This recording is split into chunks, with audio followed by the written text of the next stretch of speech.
आप हो एनआरआई और अपने लिए आप डीमैट अकाउंट खुलाना चाहते हो इंडिया में, स्टेप बाय स्टेप प्रोसेस एकदम सिंपल तरीके से हम आज के इस वीडियो में कवर करने वाले हैं। सबसे पहले मैं आपके बेसिक्स क्लियर कर दूंगा, फिर अकाउंट ओपनिंग का डिटेल्ड प्रोसेस एकदम आप घर बैठे काम कैसे कर सकते हो उसे एक्सप्लेन कर दूंगा। एंड फाइनली हम ये भी कवर कर लेंगे, अगर आपका एग्जिस्टिंग कोई डीमैट अकाउंट है जिसको आप फाइनली एनआरआई होने के बाद कन्वर्ट करना चाहते हो तो उसका प्रोसेस क्या रहेगा उसे भी कवर कर लेंगे।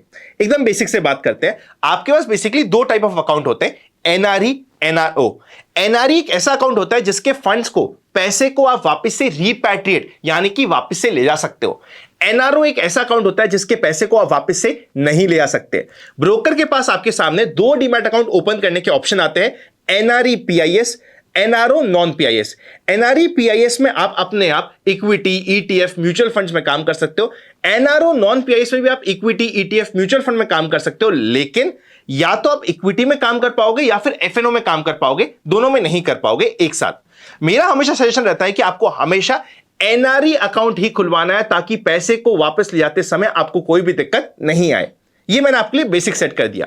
अब आपका अकाउंट ओपनिंग का प्रोसेस क्या होता है। स्टेप नंबर 1, सबसे पहले मैंने डिस्क्रिप्शन में आपको एक फॉर्म दे रखा है, उस फॉर्म को जाके भर दीजिएगा। जैसे आप फॉर्म को भरोगे, जो भी नंबर आपने उस फॉर्म में दे रखा होगा, चाहे वो इंडिया का हो चाहे वो फॉरेन का हो, ब्रोकर की टीम की तरफ से आपको अपने आप डॉक्यूमेंटेशन पूरा करने के लिए, डॉक्यूमेंटेशन में गाइडेंस के लिए कॉल आ जाएगा। डॉक्यूमेंटेशन क्या होता है। डॉक्यूमेंटेशन में आपको सबसे पहले इक्विटी एप्लीकेशन फॉर्म पे साइन करना है, डिक्लेरेशन फॉर्म्स पे साइन करना है। यहां पे स्पेसिफिकली 3 डिक्लेरेशन फॉर्म मिलेंगे, फेमा डिक्लेरेशन, फटका डिक्लेरेशन, पीओ बॉक्स डिक्लेरेशन। इन तीनों फॉर्म पे भी साइन करना है। ध्यान से समझिएगा, जो पहले मैंने डॉक्यूमेंट्स बताया आपको, 2 इक्विटी एप्लीकेशन फॉर्म और 3 डिक्लेरेशन फॉर्म, इसमें सिर्फ आपको साइन करना है, आपको भरना नहीं है। ब्रोकर के पास स्पेसिफिक अकाउंट फिलिंग की टीम होती है जो आपके लिए फॉर्म भरती है। आपको अपने आप घर बैठ के कुछ भी भरने की जरूरत नहीं होती है। आपको सिर्फ एक ये थर्ड फॉर्म भरना होता है जिसका नाम होता है एनआरआई क्लाइंट डिटेल्स फॉर्म। जैसे आप ये फॉर्म भर देंगे, आपका काम यहां पे इसके आगे का ब्रोकर की टीम करेगी। आपको ये फॉर्म्स मिलेंगे कहां से। आपको सपोर्ट की वेबसाइट पे जाना है, जिसका लिंक मैंने आपकी रेफरेंस के लिए डिस्क्रिप्शन में दे दिया है। वहां पे जाके टाइप करना है how to open an NRI account. जैसे आप ये टाइप करोगे, जितने भी ये डिक्लेरेशन फॉर्म्स है, डॉक्यूमेंटेशन के फॉर्म्स है, इक्विटी एप्लीकेशन फॉर्म है, सब कुछ आपको वहां पे मिल जाएगा, जहां पे जाके आप आराम से डाउनलोड करके साइन कर सकते हो और एनआरआई क्लाइंट डिटेल फॉर्म को भर सकते हो। इसके साथ साथ आपको सपोर्टिंग डॉक्यूमेंटेशन की रिक्वायरमेंट होगी, PAN card, passport, foreign address proof. इन तीनों के तीनों डॉक्यूमेंट को आपको नोटराइज करके सेल्फ अटैच भी करना होता है। साथ ही आपको इनकम का प्रूफ देना होता है, जहां पे आप पिछले 6 महीने का बैंक स्टेटमेंट दे सकते हो फॉरेन का, या फिर सैलरी स्लिप दे सकते हो जहां पे कंपनी का लोगो ऑलरेडी आना चाहिए, उसका स्टैम्प भी होना चाहिए, या फिर आईटीआर का एक्नॉलेजमेंट दे सकते हो। फिर फाइनली आपको देना होता है बैंक का प्रूफ, जहां पे कैंसिल चेक या फिर आप बैंक स्टेटमेंट दे सकते हो। सो आपके प्रोसेस में हुआ क्या, मैंने आपको बता दिया कि आपको डॉक्यूमेंट्स कहां से मिलेंगे, डॉक्यूमेंट्स आपको क्या डाउनलोड करना है, कहां पे साइन करना है, कहां पे भरना है। सेकंड, आपको सपोर्टिंग डॉक्यूमेंट्स कहां पे प्रिपेयर करना है। जैसे ये बेसिक डिटेल्स आपकी रेडी हो जाती है, सारे डॉक्यूमेंट्स को आप पीडीएफ में कन्वर्ट करके मेल कर दोगे एक ईमेल आईडी पे, जिसका लिंक मैंने आपको डिस्क्रिप्शन में दे दिया है। ये सीधा ब्रोकर की ईमेल आईडी है, जिस पे आप मेल कर दोगे तो ब्रोकर की टीम प्रॉपर्ली आपके डॉक्यूमेंट्स को चेक कर लेगी। एक बार डॉक्यूमेंट्स में कुछ कमी हुई तो आपको वापस से टू एंड फ्रो कम्युनिकेशन हो जाएगा। अगर कोई भी कमी नहीं हुई, डॉक्यूमेंटेशन कंप्लीट है, तो अपने आप आपका प्रोसेस यहां से स्टार्ट हो जाएगा। प्रोसेस स्टार्ट होने का मतलब सिंपल सा ये होता है, जैसे आपके डॉक्यूमेंट्स अप्रूव होते हैं, आपको कंपनी के ऑफिशियल एड्रेस पे अपने सारे डॉक्यूमेंट्स को कोरियर करना पड़ेगा। वैसे मैं आपकी रेफरेंस के लिए जो कोरियर का एड्रेस है उसे भी डिस्क्रिप्शन में डाल दूंगा, वरना वो डिटेल्स आपको अपने ईमेल आईडी पे भी ब्रोकर की तरफ से मिल जाएगी। नेक्स्ट आपका क्वेश्चन होने वाला है कि आनंद, जो हमारा एनआरआई का अकाउंट होता है, स्पेसिफिकली एनआरआई अकाउंट होता है, उसमें ब्रोकरेज क्या लगती है या कौन कौन से चार्जेस लगते हैं। सबसे पहले account opening charges 500 rupees, maintenance charges 500 rupees plus GST. Equity में आपको ब्रोकरेज लगती है 0.5% या फिर 200 rupees, which ever is lower in case of NRE PIS, और 0.5% और 100 rupees which ever is lower in case of NRO non PIS.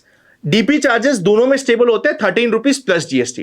तो ये आपका कंप्लीट डिटेल प्रोसेस हो चुका है। इस प्रोसेस के रिलेटेड सारी डिटेल्स मैंने आपके लिए ऊपर स्क्रीन पे भी मेंशन कर रखी है। सबसे स्टेप नंबर 1 आपके लिए सबसे इंपॉर्टेंट होता है कि डिस्क्रिप्शन में दिए गए सबसे पहले फॉर्म को आप भर दीजिए। फिर उसके बाद आपका डॉक्यूमेंटेशन का प्रोसेस होगा, फिर डॉक्यूमेंटेशन का चेकिंग होगी। डॉक्यूमेंटेशन के चेकिंग के बाद आपको डॉक्यूमेंट्स को कोरियर करना पड़ेगा। सिंपल सा आपका काम हो चुका है। अगर आपके पास एग्जिस्टिंग रेजिडेंट अकाउंट है, उसे आप एनआरआई में कन्वर्ट करना चाहते हो, सबसे पहले आप सिर्फ एनआरओ नॉन पीआईएस में ही कन्वर्ट कर सकते हो। यह आपके लिए पहला रिस्ट्रिक्शन हो जाता है। इसमें जो कन्वर्जन का प्रोसेस होता है बाकी सारा प्रोसेस सेम होता है, बस डॉक्यूमेंटेशन में आपको दो एडिशनल डॉक्यूमेंट्स लगते हैं। सबसे पहले अकाउंट क्लोजर का फॉर्म और सेकंड अकाउंट मॉडिफिकेशन का फॉर्म। ये फॉर्म्स आपको कहां मिलेंगे? वापस से आपको अपने सपोर्ट, मतलब जो मैंने लिंक डिस्क्रिप्शन में दे रखा है, आपके ब्रोकर के सपोर्ट पे जाना है, वहां पे टाइप करना है how to convert a resident account into an NRI account. जैसे आप ये टाइप करोगे वहां पे आपके सामने दो documentation, account closure form and account modification form आ जाएगा, जिसको डाउनलोड करके आप प्रोसेस कर पाओगे। इसके अलावा भी आपके सामने थोड़े से प्री रिक्विजिट होते हैं, वो मैं आपको बता देता हूं। ये सिर्फ अगर आप अपना एक्जिस्टिंग अकाउंट को कन्वर्ट करना चाहते हो तभी एप्लीकेबल है। आपका कोई भी डेबिट या फिर क्रेडिट बैलेंस नहीं होना चाहिए आपके अकाउंट में। जितने भी पुरानी ट्रेड्स होती है वो सब बंद हो जानी चाहिए और आपका पुराना सिग्नेचर आपको पता होना चाहिए, क्योंकि पुराने सिग्नेचर को वापस से आपको वेरीफाई करना पड़ेगा। इसके अलावा सारा प्रोसेस सेम है, जो हमने स्टार्टिंग से प्रोसेस बात किया था ना, फॉर्म्स का, डॉक्यूमेंटेशन का, सब कुछ सेम है। सब कुछ डॉक्यूमेंटेशन इकट्ठे करने के बाद जो नॉर्मल केस में भी होते हैं, प्लस ये दो additional documentation, account closure form, account modification form, इन सबको आप वापस से भर देंगे, डिटेल्स में साइन कर देंगे, वापस से आप ब्रोकर को मेल कर देंगे, ब्रोकर चेक करके आपको ऐसी कंफर्मेशन करेगा। आपको अपने सारे के सारे डॉक्यूमेंटेशन को फिजिकल कोरियर करना पड़ेगा। जैसे आप कोरियर करोगे विद इन 10 to 12 डेज आपका अकाउंट कन्वर्ट हो जाएगा and with in 3 days at max आपकी जितनी भी होल्डिंग्स होगी पुराने रेजिडेंट अकाउंट में, वो फॉरेन यानी कि एनआरओ नॉन पीआरईस अकाउंट में शिफ्ट हो जाएगी। ये हो गया आपका कन्वर्जन का process.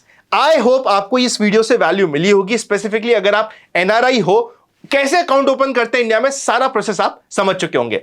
Happy learning and I will see you very soon.